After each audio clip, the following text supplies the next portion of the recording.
This ice is from the Viking Age, around the year 1000, also called the medieval warm period. We believe that in Greenland the medieval warm period was about 1.5 degrees warmer on average than today. Nordgrip, the Greenland ice core project, is being reopened to drill the last few meters through the ice sheet to the rock beneath the research station. The ice core, over 3 kilometers in length, has been hauled up to the surface piece by piece and contains important data on the history of the climate of the Earth.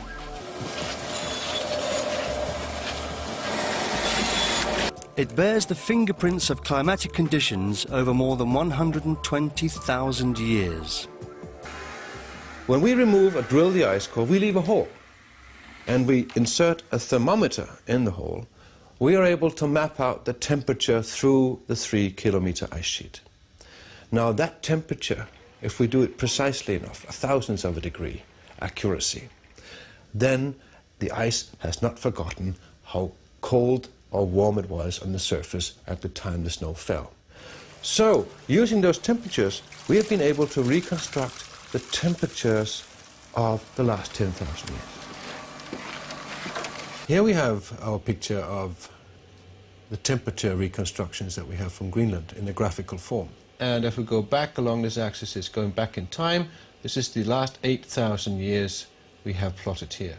On this axis we have the temperatures at the site in Greenland, and we can see that if we go back from now about 4,000 years ago, we would have temperatures up here for about 4,000 years that were 2.5 degrees warmer on average than today. Now, as we approach our time, we can see that in the period between 4,000 years ago and back to the period 2,000 years ago, which is actually the Roman age, the temperatures have been decreasing in Greenland by 2.5 degrees.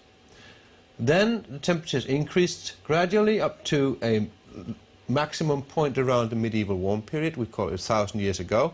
And then temperatures declined and goes down to a minimum around 1650 AD, comes back up a little in the 18th century, and then around 1875 we have the lowest point in the last 8,000 years, right here, and that matches exactly the time when meteorological observations started.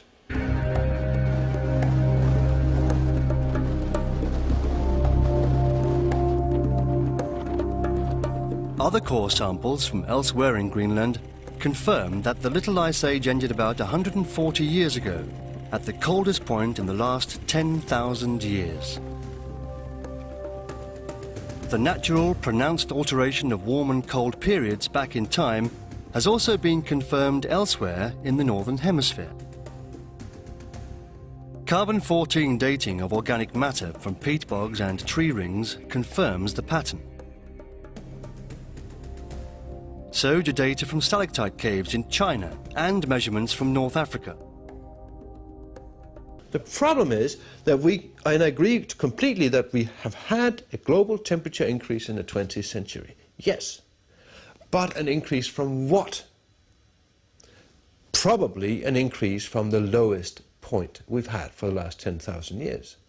And this means that it will be very hard indeed to prove whether the increase of temperature in the 20th century was man-made or it's a natural variation. That will be very hard because we made ourselves an extremely poor experiment. We started to observe meteorology at the coldest spot in the last 10,000 years.